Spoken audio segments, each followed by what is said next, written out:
Welcome back to the Nightly Talks with the Spences. So tonight, I'm going to be real with y'all and talk about 5 real mistakes I made as a wife. Not blaming him, not pointing fingers. I'm talking about me.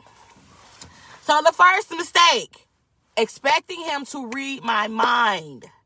I used to get mad silently and expect him to just know what was bothering me in my mind. If you love me, then you should feel something is off, right? But what I didn't realize is when I shut down, he shut down too. Because how can someone fix something that they don't know exists? So the lesson that I learned from that is communication isn't complaining. It's clarity. All right? So mistake number 2, correcting effort instead of appreciating it. Sometimes he would do something for me, and instead of me saying thank you, I would say, you could have done it like this. Small laugh or expression.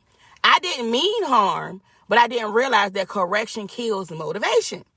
So the lesson that I learned from that was when effort is appreciated, effort increases.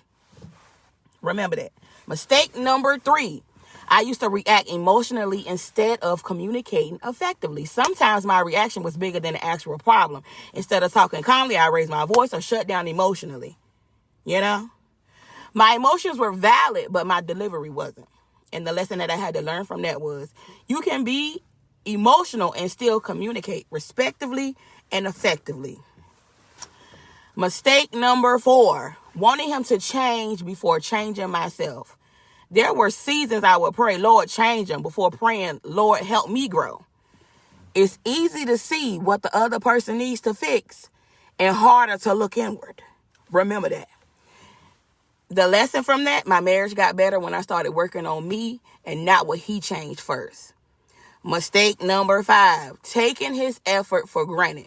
Over time, his consistency became normal, so I stopped noticing it. When he showed up every day, I treated it as expected, not appreciated.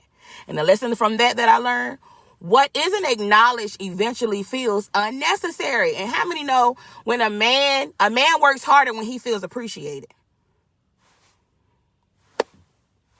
The beauty is none of these mistakes ended our marriage. They taught me how to love better. I'm still growing. I'm still learning, but I show up differently now than I did before. And honestly, so has he. Comment below what's one mistake you made in your relationship that taught you something. I want to read them.